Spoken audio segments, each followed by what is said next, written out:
Hello guys. सो आज के video से हम क्लास 12 चैप्टर नंबर 3 मैट्राइसिस पढ़ना स्टार्ट करेंगे एकदम अच्छे तरीके से। तो चलिए स्टार्ट करते हैं।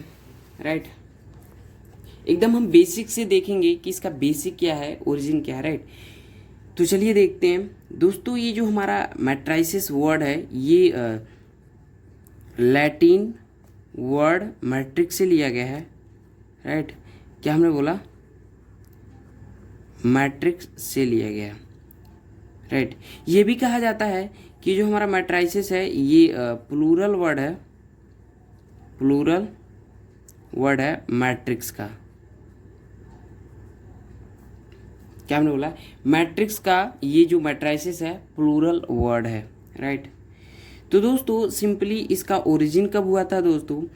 ये एक वर्ड मैट्रिक्स से ओरिजिन इसका हुआ था और अराउंड 19th सेंचुरी एक मैथमेटिशियन थे दोस्तों, जेम्स सिल्वेस्टर। क्या नाम था? James Sylvester. राइट, इन्होंने इस वर्ड को इंट्रोड्यूस कराया था। बट इनके फ्रेंड्स थे जिनका नाम था आर्थर केले।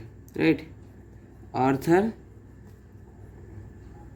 केले, ये इनके फ्रेंड्स थे। इन्होंने मैट्रिक्स का प्लूरल वर्ड मैट्राइसिस लिया। इस पर उन्होंने ब्रीफ मैट्राइसिस, राइट, तो इन्होंने मैट्राइसिस को लिया, इस पर ब्रीफ स्टडी किया कि एक्चुअल में ये होता क्या है। इस पे एल्जेब्रिक कॉन्सेप्ट उन्होंने लगाया, अदर सो मेनी थिंग्स इन्होंने इससे डेवलप किया उस टाइम। राइट, इसलिए दोस्तों आर्थर केले को क्या कहा जाता है? Father of matrices. राइट, क्योंकि इन्होंने सारी चीज़ें इसके बारे में डिस्कस किया था। बट ओरिजिन एक वर्ड मैट्रिक्स से हुआ था जिन्होंने जेम्स सिल्वेस्टर ने बताया। बट इनके फ्रेंड्स आर्थर केले ने इसको अच्छी तरह से इंट्रोड्यूस किया। राइट, तो अब हमारा नेक्स्ट आपका जो आता है, जो कि हमें आज का टॉपिक है मैट्रिक्स। Right, matrices. तो लिखते हैं मैट्राइसिस का डेफिनेशंस। इसका दोस्तों हमें एक्चुअल डेफिनेशंस क्या होता है मैट्रिक्स का। दोस्तों यदि एक्चुअल डेफिनेशन देखा जाए तो मैट्रिक्स का क्या होता है? Arrangement. Right, arrangement of number हो या एनी फंक्शन हो दोस्तों, या इमेजिनरी नंबर हो, कुछ भी हो, बट आपको डिफाइन होना चाहिए। राइट, ये कुछ भी हो सकता है बट डिफाइन हो। तो क्या हमने बोला? Arrangement of number, any function या इमेजिनरी इन ब्रेसेस। राइट, या हम इन्हें ब्रैकेट भी बोलते हैं, ब्रैकेट। तो हमने क्या बोला? अरेंजमेंट ऑफ नंबर या एनी फंक्शंस या इमेजिनरी नंबर, कुछ भी हो सकता है बट डिफाइन फंक्शन हो इन ब्रेसेस, तो उसे हम क्या कहते हैं? मैट्रिक्स कहते हैं। क्या कहते हैं? इज कॉल्ड मैट्राइसिस या मैट्रिक्स। राइट, दोस्तों ये जो हमारा मैट्रिक्स है या मैट्राइसिस, इसे हम रेक्टेंगुलर अरेंजमेंट भी कहते हैं। क्या? रेक्टेंगुलर अरेंजमेंट भी कहते हैं। राइट, आपको इससे समझ में आ रहा है अच्छे तरीके से? यदि नहीं आ रहा है तो आप कमेंट सेक्शन में बताइएगा, मैं और अच्छे से बताने का प्रयास करूंगा। राइट, तो ये हमारा रेक्टेंगुलर अरेंजमेंट भी कहा जाता है। अब आपको रेक्टेंगुलर अरेंजमेंट यदि समझना है तो आपको समझना होगा कि रेक्टेंगल क्या होता है। क्या हमने बोला?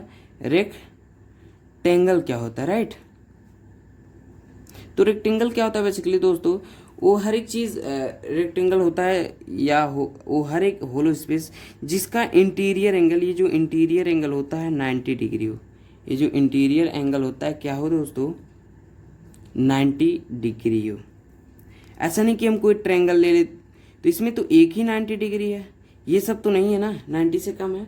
तो वो हर एक हॉलो स्पेस दोस्तों रेक्टेंगल है आपका, जिसका हर एक जो कॉर्नर हो, ये जो आपको इंटीरियर एंगल दिख रहा है 90 डिग्री है। तो रेक्टेंगुलर अरेंजमेंट आपको समझ में रेक्टेंगल्स आपको समझ में आ गया होगा। तो अब हम समझेंगे रेक्टेंगुलर अरेंजमेंट, राइट। तो हम सपोज मैट्रिक्स लेते हैं रेक्टेंगुलर अरेंजमेंट में, हमने ले लिया 1 2 3। आप कोई फंक्शन भी ले सकते हो, सपोज आपने साइन एक्स ले लिया, कॉस एक्स ले लिया, या टेन एक्स भी ले लिया। तो आप कोई फंक्शन भी, आप इमेजनरी नंबर भी ले सकते हो, जैसे 2+3i 5 6, ऐसे आप कुछ भी ले सकते हो। इसका जो अरेंजमेंट है ना, ये आप देख रहे हो ना, रेक्टेंगुलर टाइप है कि नहीं। तो जो अरेंजमेंट है इसी को हम क्या कहते हैं दोस्तों, मैट्रिक्स कहते हैं। यहाँ पर कोई आपको स्पेसिफिक वैल्यू इसकी नहीं मिलेगी, राइट।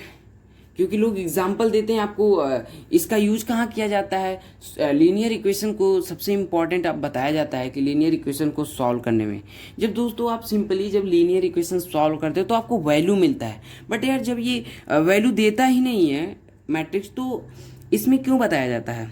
हाँ सपोज बताया जाता है, रियल है बताया जाता है, बट वो जब डिटर्मिनेंट पढ़ाया जाता है तब डिटर्मिनेंट क्योंकि आपको क्या वैल्यू देता है, तो वहाँ पर बताना चाहिए मैट्राइसिस प्लस डिटर्मिनेंट को जब यूज करते हैं तब हम किसी हम लीनियर इक्वेशन को सॉल्व कर सकते हैं दोनों की हेल्प से, मैट्राइसिस एंड डिटर्मिनेंट।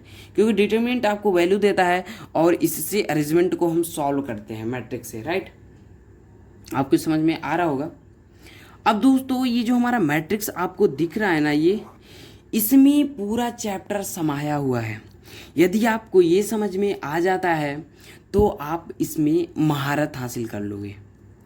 पहला इसमें फंडामेंटल पॉइंट्स क्या आता है दोस्तों, कि नोटेशन क्या है या हम किस चीज़ से मैट्रिक्स को डिनोट करते हैं। तो पहले हम इसका नोटेशन देखेंगे। तो नोटेशन हमारा क्या हो जाएगा दोस्तों, इसका होता है दोस्तों Roman word, Roman capital word से हम इसे रिप्रेजेंट करते हैं। अब रोमन कैपिटल वर्ड क्या होता है दोस्तों, जैसे कि आप सपोज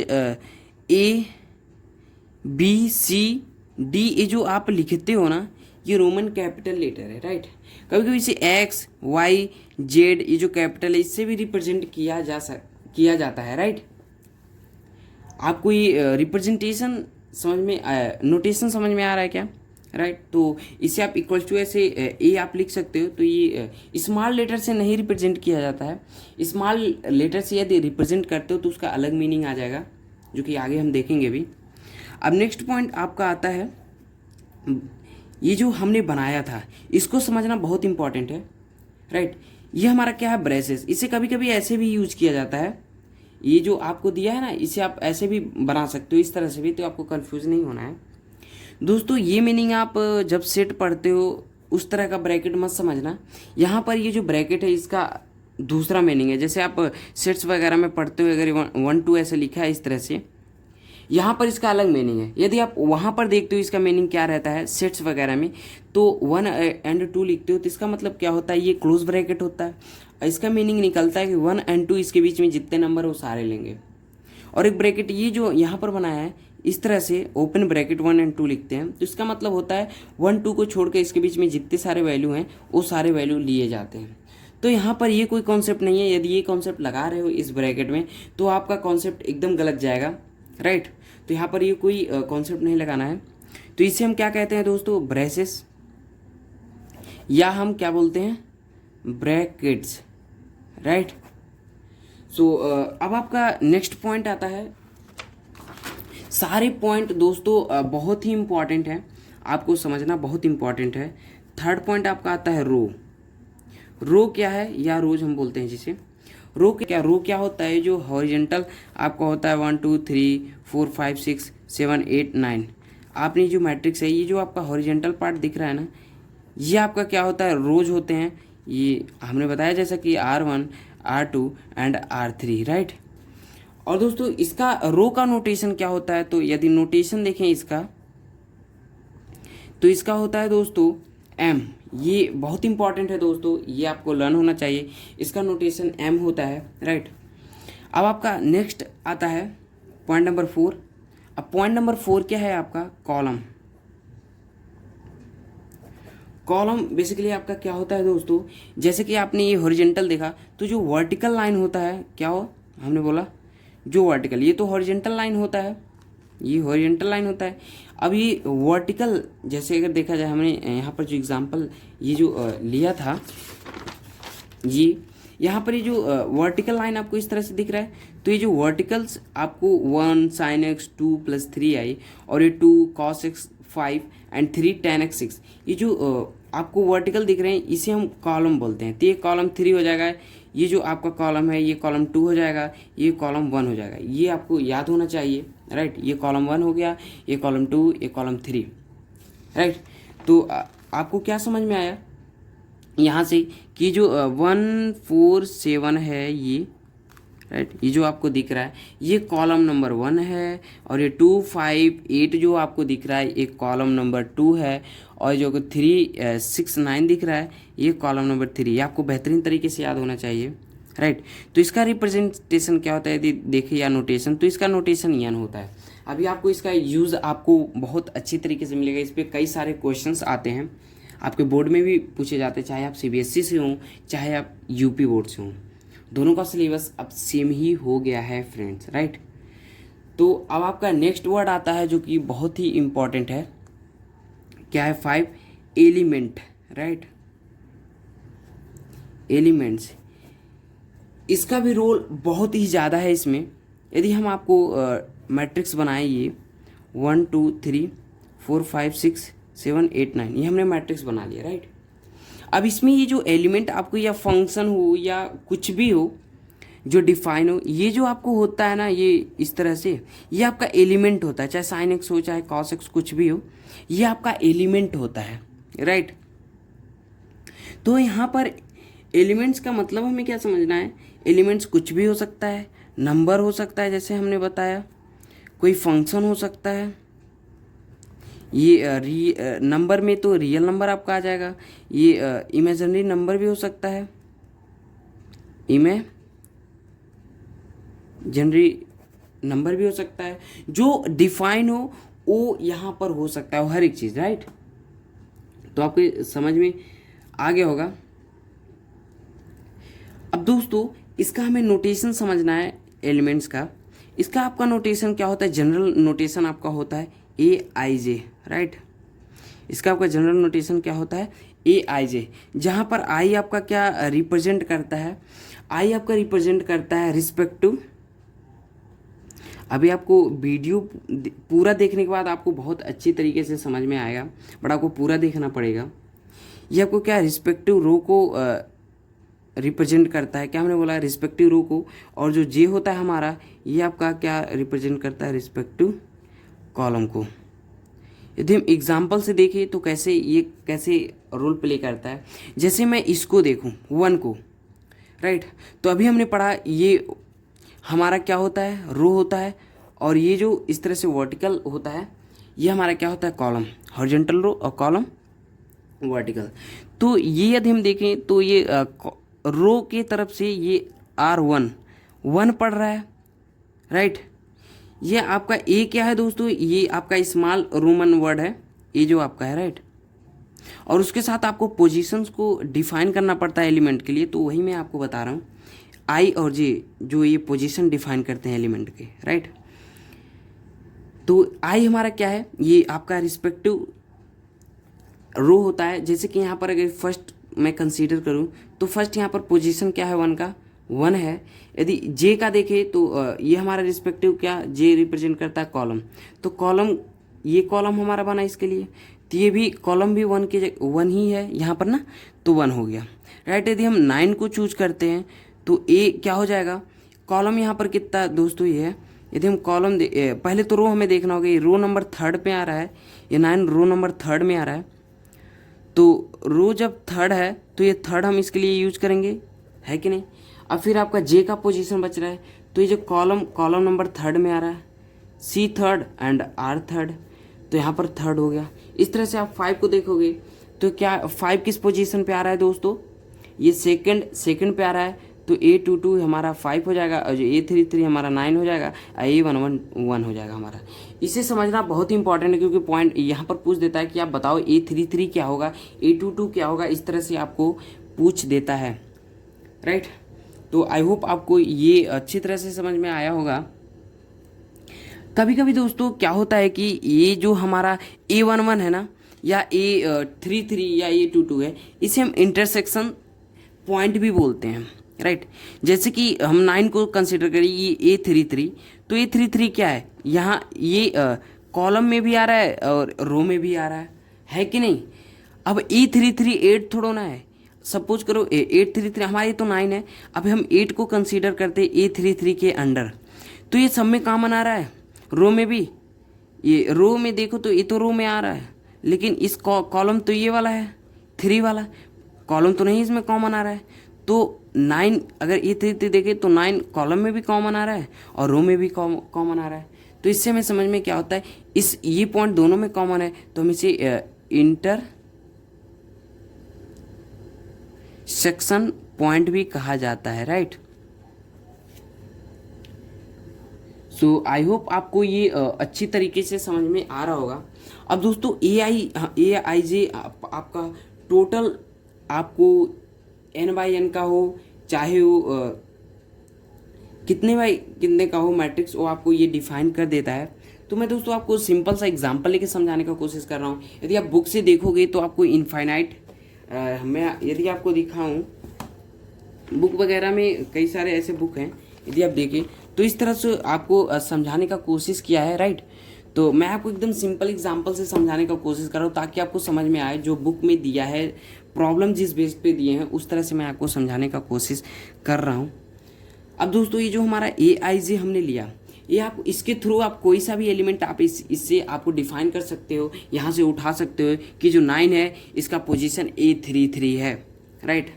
अब आपका नेक्स्ट आपका आता है ऑर्डर ऑफ मैट्रिक्स, जो कि बहुत ही इम्पॉर्टेंट है फ्रेंड्स। क्या आता है point number next, order of matrix, right, या हम मैट्राइसिस जिसे बोलते हैं। तो इसका ऑर्डर क्या होता है, और ऑर्डर से इसका मतलब क्या है दोस्तों। जैसे कि यदि मैं आपको बोलूं कि आपको कैसे लोग जानते, क्या आपकी आइडेंटिटी है, तो आप बताओगे आपका नाम है, जो भी आपकी आइडेंटिटी हो। तो मैट्रिक्स को भी आपको एज ए पहचानने के लिए आपको ऑर्डर की आवश्यकता पड़ती है, किसी एक आइडेंटिटी की आवश्यकता पड़ती है। तो यहाँ पर वो आइडेंटिटी इसका ऑर्डर है, राइट। तो ऑर्डर के थ्रू आप बता दोगे। तो ऑर्डर क्या होता है, सपोज मैं आपको यहाँ पर मैं दिखाऊँ एग्जाम्पल 1 4 5 6 7 8 9 10 11, ये हमने मैट्रिक्स बना लिया, राइट।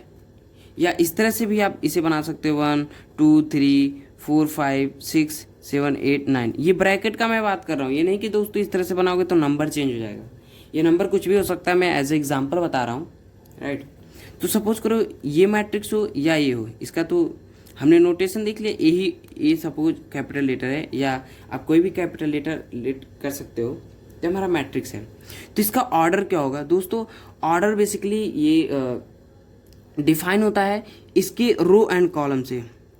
रो आप जानते हो एंड आप कॉलम जानते हो, तो आपको पता चल जाएगा कि ऑर्डर क्या है। दोस्तों आपको रो कैसे पता करना होता है, कितने रो हैं, यदि आप देखते हो तो row number 1, row number 2, row number 3।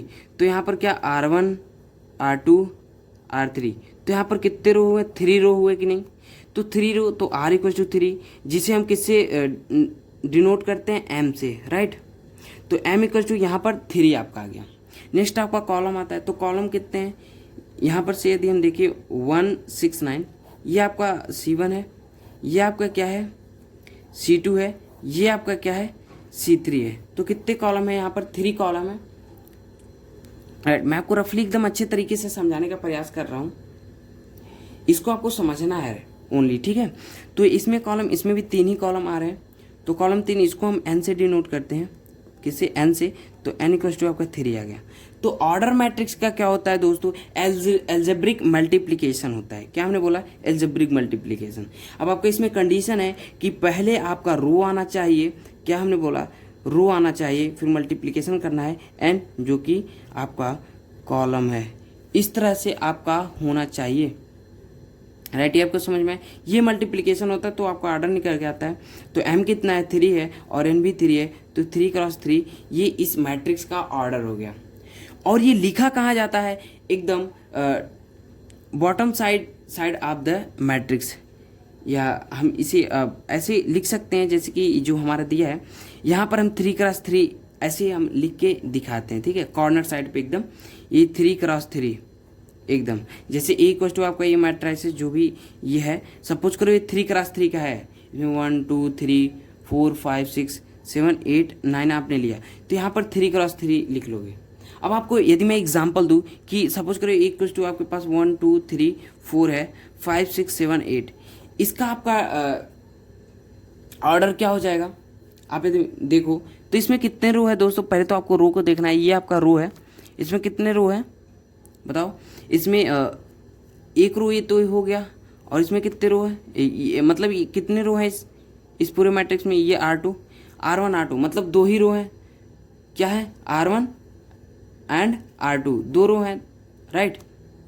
तो यहाँ पर m इक्वल टू क्या हो जाएगा दोस्तों, 2 हो जाएगा। अब यहाँ पर कॉलम कितने, कॉलम इस तरह से देखा जाता है, 1 कॉलम 2 कॉलम 3 4, तो यहाँ पर C1 C2 C3 C4 ये आपके कॉलम है, राइट। तो यहाँ पर कॉलम को किससे हम रिप्रेजेंट करते हैं, C1 C2 C3 या C4 जो भी है, इसको हम किससे रिप्रेजेंट करते हैं, यहाँ पर तो 4 हैं, आपको इसे लिख के नहीं दिखाना है कि R1 R2 ऐसे 2 हैं, नहीं, आपको ये समझाया जा रहा है। अभी आपको कैसे लिखना है ये भी बताया जाएगा।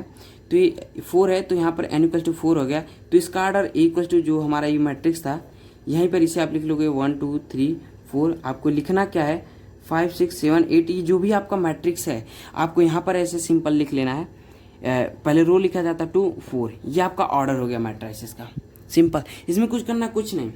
अब आपको यदि सिंपल में इक्वल्स टू कोई और एक एग्जांपल लिखूँ 1 2 एंड 1, तो इसका आपका ऑर्डर क्या हो जाएगा दोस्तों, आप बताओ, यदि ये मैं लिख दूँ 2 5 6 7, तो इसका ऑर्डर आपका क्या हो जाएगा, तो बताओ। तो चलिए मैं आपको 2 सेकंड टाइम देता हूँ, राइट। तो टाइम इंड हो गया आपका। अब यहाँ पर आपको क्या बताना है, ये देखो इसमें कितने कॉलम है, ये C1 है, ये C2 है आपका, और इसमें रो कितने हैं R1, एक ही रो है इसमें, और कॉलम आपके 2 हैं। तो पहले रो लिखते हैं, 1 रो है तो एल्जेब्रिक मल्टीप्लिकेशन, फिर कॉलम आता है, कॉलम 2 है, तो 1 क्रॉस 2, यहाँ पर कितना है दोस्तों 1 2 3 4 आपका कॉलम है, यहाँ पर यदि ऊपर से देखें तो 4 आपका कॉलम है, तो कॉलम का मल्टीप्लिकेशन बाद में होता है और उसके पहले रो का होता है, तो रो 1 है, राइट। इस तरह से हो गया। यदि मैट्रिक्स आपका इस तरह से लिखा है, ये आपको आगे बहुत हेल्प करेगा। ए इक्वल टू सपोज ऐसे लिखा है 1 2 3 4, इस तरह से लिखा है, तो इसमें आपका कॉलम कितने हैं दोस्तों, यदि देखा जाए तो इसमें C1 ओनली 1 कॉलम है, यदि रो देखा जाए तो आपका कितने हॉरिजेंटल लाइन है, या हम इसमें देखिए कितने हॉरिजेंटल रो हैं, R1 R2 R3 and R4, right. तो यहाँ पर 4 रो हैं, तो आपको क्या हो जाएगा, पहले आप रो लिखते हो, तो इक्वल टू जो आपने ये लिखा था 1 2 3 4, इसमें आपको कैसे लिखना है, पहले रो लिखते 4 क्रॉस 1। तो इस तरह से आई होप आपको ये बहुत बेहतरीन तरीके से समझ में आया। ये सारे इसके बेसिक पॉइंट्स या जो फंडामेंटल पॉइंट्स होते हैं वो हमने सारे देख लिए। अब दोस्तों एनसीईआरटी ने आपके सिलेबस में कुछ रिस्ट्रिक्शन लगाया है जो कि आपको पढ़ना है, जैसे कि आप यहाँ पर बोला है कि we shall consider only those matrices whose elements are real number या functions taking as a real values, right. तो जैसे हमने बोला कि जो हमारा मैट्रिसेस होता है उसमें हम इमेजिनरी नंबर भी ले सकते हैं, तो ले सकते हैं, बट हमें जो इस चैप्टर में पढ़ना है दोस्तों, क्या पढ़ना है, एज अ जो रियल वैल्यूज दे जो फंक्शन, राइट। तो और यहाँ पर एक पॉइंट दिया गया है, we shall follows the notations namely equals to, ये जो हमारा मैट्राइसिस दिया है A I J M cross N to indicate A is a matrix of order M cross N. तो हमने इसके बारे में एकदम अच्छी तरीके से आपको डिस्क्राइब किया है। जैसे यहाँ पर जो हमने एलिमेंट ये बताया था, जो हमारा ए आई जे था, ये आपको हमने जनरल केस बताया था कि सारे एलिमेंट्स जो हम सपोज करो ये जो हमारा 1 2 3 4 5 6 7 8 9 ये हमारा जो मैट्राइसिस बन रहा है ये हमारा ए है, राइट। तो ये जो हमारा मैट्राइसिस है ये किसको डिफाइन करता है? ये तो ए सब कुछ करता है। ये जो ए आई जे हमारा मैट्राइसिस है दोस्तों, ये आपको एम क्रॉस एन का मैट्राइसिस डिफाइन करता है। अब ए आई जे जितने होंगे, सपोज करो यदि मैट्राइसिस 3/4 का है, राइट, तो यहाँ पर 3 रो है एंड 4 क्या है दोस्तों, क्या हो जाएगा, 4 तो हमारा कॉलम है। तो हमारा ये मैट्राइसिस क्या हो जाएगा, ए जो आई जे है हमारा ये 3/4 का हो जाएगा, राइट। तो यहाँ पर एम एन जो एम क्या है हमने बताया, रो है और एन कॉलम है। तो आपको ये बेहतरीन तरीके से लर्न होना चाहिए, राइट। तो अब हम नेक्स्ट वीडियो में आपको टाइप्स ऑफ मैट्राइसिस के बारे में कुछ एग्जांपल डिस्कस करेंगे, राइट। तो आई होप आप बहुत अच्छे से पढ़ाई कर रहे होंगे और चल भी रहा होगा। सो थैंक यू दोस्तों, अब नेक्स्ट वीडियो में आपसे मिलते हैं।